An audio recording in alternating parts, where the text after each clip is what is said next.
Welcome back to Andersen Acres.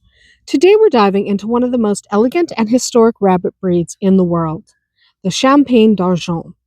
If you've ever seen a rabbit that looks like it's been dusted with moonlight, then you've probably met one of these beauties. Now, despite the name, this isn't a rabbit that drinks champagne, though they certainly have the personality of someone who might.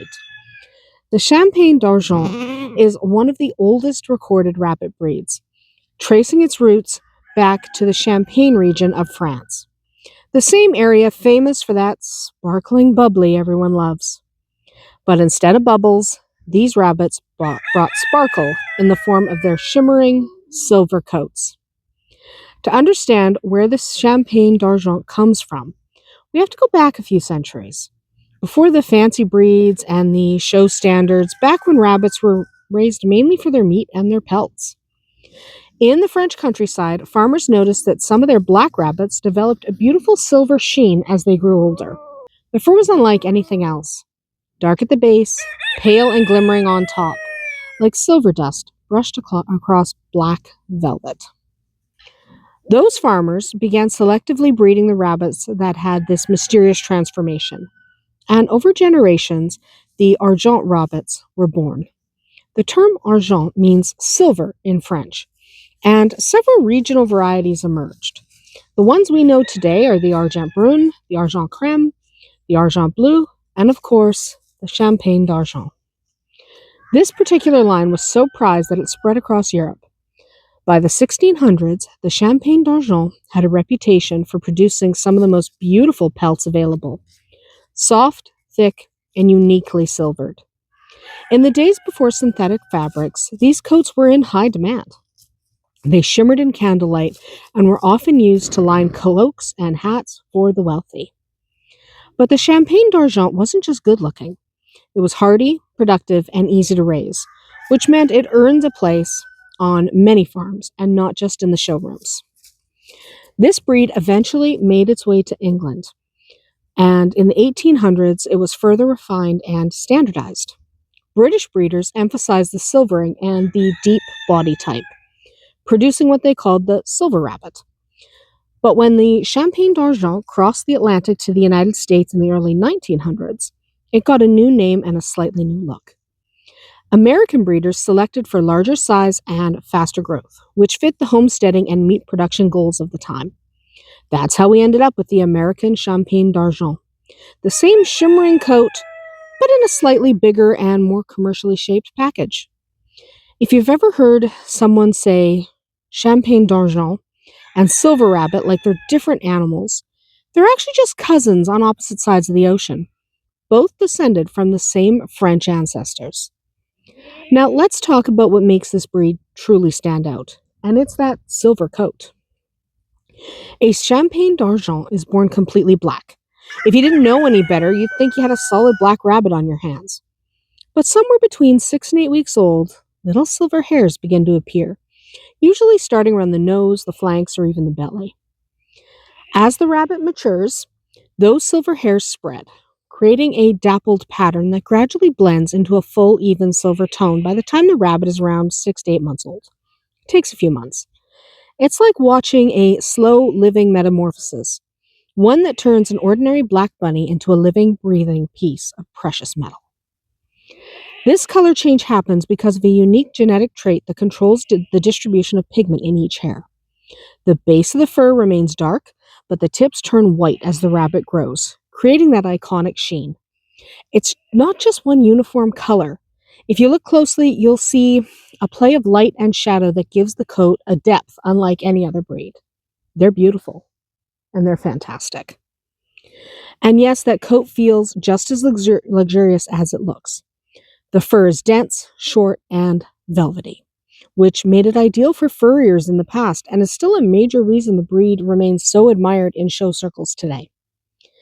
The Champagne d'Argent is a commercial type rabbit, which means it's built for a balance of beauty and utility. Adults typically weigh between 9 and 12 pounds with a well-rounded body, full hindquarters, and a smooth top line. You want to see that lovely arch from shoulder to rump when they're properly posed. They have a compact but powerful build, the kind of rabbit that looks like it could run a marathon if it wanted to, but would rather lounge elegantly and make you do the work. Their eyes are brown, their ears medium length and carried upright, and their tails are dark. This is usually one of the last spots to silver. One of the neat things about this breed is that no two silverings are ever exactly alike. Some have a slightly darker tone overall, others a bright silver finish. The show standard calls for even silvering across the entire body, but part of the fun for breeders is seeing how each individual develops. Now, looks aren't everything, though this breed has plenty of them. The Champagne d'Argent is also known for its exceptional calm and friendly personality. They're often described as easygoing, which makes them great for families and small farms alike. They're intelligent, curious, and generally tolerant of handling. That doesn't mean they want to be picked up every few minutes. Few rabbits do, but they're much less likely to panic or kick than some of the more high-strung breeds. Many owners say their champagnes are social in a quiet way. They'll hang out near you, follow you around the garden, or stretch out in the shade while you work, keeping an eye on things like a very fluffy supervisor. They're confident without being bossy, which is a trait I think a lot of us wish we had. If you're interested in showing rabbits, the Champagne d'Argent is a rewarding breed to work with. Their color progression means young rabbits look completely different from their mature form. So it takes patience to select show quality animals. Judges look for even silvering, smooth fur texture, and a balanced body type. Breeding them is a bit like watching a magic trick unfold. You never quite know how the silvering will turn out until the kits grow up. That unpredictability makes it exciting for breeders who love working with colored genetics.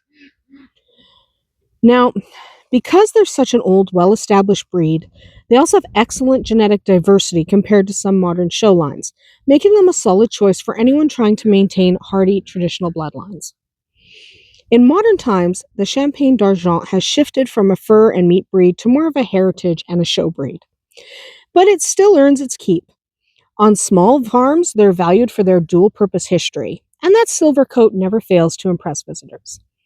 Their calm temperament makes them easy to manage, and they adapt well to both colony setups and traditional hutches, depending on the breeder's preference. They also handle cold weather pretty well, thanks to that dense coat, and they should always have a dry, draft-free shelter to keep that dense coat from getting waterlogged. And because they're such a visually unique breed, they're fantastic ambassadors for rabbit keeping. When someone new to farming sees one for the first time, their usual reaction is, wait, is that a real rabbit? Yeah, it is. And it's been dazzling people for 400 years or so. The Champagne d'Argent is one of those rare breeds that connects us directly to the past. It's living proof that beauty and utility can coexist. That something bred for practical reasons can end up being breathtakingly elegant. When you raise or show Champagne d'Argents, you're not just keeping rabbits. You're preserving a piece of history that once began in candlelit French barns and has survived through generations of dedicated breeders. And that, to me, is part of what makes farming and animal keeping so magical. Each breed has a story, and this one just happens to sparkle. That's about it for me here today at Andersen Acres. If you've ever shown or raised Champagne d'Argents, I'd love to hear your experience in the comments below. How your kits silvered out, or how their personalities compare to your other rabbits. Thanks for watching, and as always, I'll see you tomorrow.